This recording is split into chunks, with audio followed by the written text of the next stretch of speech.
ladies and gentlemen, this is Lions Den with another news and commentary. Now, before I read this article, I'm going to give a shout out to the Charlotte News and Observer for this article. And this time, I'm not going to read the article. I'm going to let this play, and I want you to hear it for yourselves. And then once you finish hearing this, then I'm going to continue the rest of my commentary. Deputy accused of leading on mob to black teen's home is acquitted in NC. Two white men accused of showing up at a black teenager's home on the coast of North Carolina with guns and about a dozen other people in search of a missing girl last year have been acquitted on criminal charges. One of the men was a deputy with the local sheriff's office at the time. Austin Wood and former New Hanover Sheriff's Deputy Jordan Keita were found not guilty by Judge Chad Hoxton in Pender County Court on Thursday. The trial began December 4th but was postponed several times because of COVID-19, the district attorney's office previously told McClatchy News. Wood and Keita are accused of leading an armed mob to Damian Shepard's door late one night in May.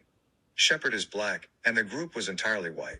What this verdict says today is the criminal intent of both Jordan Keita and Austin Woods was apparently not proven beyond a reasonable doubt, but that doesn't mean that the Shepard's real fear wasn't valid, District Attorney Ben David said, WEC reported. Keita was fired from his job and charged May 8th with misdemeanor breaking or entering, forcible trespassing and willful failure to discharge duties after David said he arrived at the Shepard's while armed and in uniform on personal business. He was reportedly looking for his sister at the time, according to the Wilmington Star News. All right, y'all, give me 1 second. Just a quick word from our sponsor. Start your day with the latest local news, sports, weather, and more on your smart speaker. Go to newsobserver.com/listen for more information. Is charged with going on to the terror of the public, which bars North Carolina citizens from arming themselves for the purpose of terrifying others.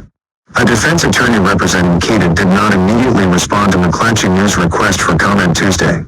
Woody White, who represented Wood, said in a statement he is thankful his client was exonerated and that the case was never about a racial mob. Austin Wood should never have faced criminal charges in the first place, he said. Keita and Wood have also been named in a civil lawsuit filed last month in Pender County Superior Court. The Lawyers Committee for Civil Rights Under Law, which filed the case on behalf of Damian Shepard and his mother Monica, said it was disappointed in the outcome of the criminal trial. The harm that the defendants caused our clients demonstrates that the nation's, and indeed North Carolina's, history of racist violence against black people is far from over, the nonprofit said in a statement Friday. The fact that defendants did not stop to think how their actions, taken late at night in a large group, while armed with multiple guns, would impact the Shepards, is evidence that white privilege remains alive and well. According to civil court documents, Damian was a senior in high school when a group of about 15 individuals knocked on his door around 10 p.m. on May 3rd. He was reportedly playing video games at the time. The group believed the missing teenage girl might be with someone named Josiah who went to Topsail High School, his attorney said. Shepard went to Laney High School, and there was a sign in the front yard with his name on it congratulating him on graduating. Still, the group reportedly refused to leave, causing Damian to become very frightened and upset and waking up his mom, the complaint said. A neighbor eventually called 911 and the group dispersed before reconvening when law enforcement arrived. They stayed for roughly 10 minutes while deputies spoke to the Shepards, but no arrests were made or names taken, the lawsuit said. The lawsuit alleges trespassing, assault, intentional and negligent infliction of emotional distress, invasion of privacy, interference with civil rights and violations of the North Carolina Fair Housing Act. Deputy accused of leading. Next article. The GOP's feverish hunt for NC. Sorry about that. Ladies and gentlemen, that is the end of the article. Once again, y'all, the white mob got away with it. It seems to me that the North Carolina teenager, Damian Shepard, who was 17 at the time, along with his mother, was in that house, and the white mob try to break into that house trying to find that missing girl. And the thing is, they try to tell her that the missing girl wasn't even in the house. They were in the wrong house. And then still they broke in anyway. Now all of a sudden, oh, okay, well, they should apologize and blah, blah, blah. Why you want to apologize to them if you break into their house looking for the missing girl? It seems to me that they're not good parents. If you're really serious about searching for this girl, this 15-year-old girl, then obviously you're not good parents or watching her. But that's another issue. The point I'm making is this: that 17-year-old boy right here. I mean, he was 17 at the time. Damian Shepard would have been hurt or killed that night because obviously these white mobs had the audacity to try to break in to their home looking for their daughter, which they told them that the girl's not even in that house and they was in the wrong house. But then they said, well, the white mob, well, they tell me the white mob, and they like the Ku Klux Klan type mob. But they're disappointed in this. I mean, and I don't blame Monica.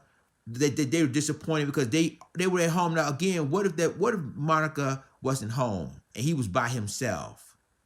They would have do what they did with quote unquote Emmett Till. It would have been an Emmett Till style lynching. And I'm sorry, when they talk about Jordan Keita, who was a sheriff's deputy on another town, trying to find his sister, but yet the black teenager Damon Shepard said the girl in here, you in the wrong house. But still, they try to break in anyway.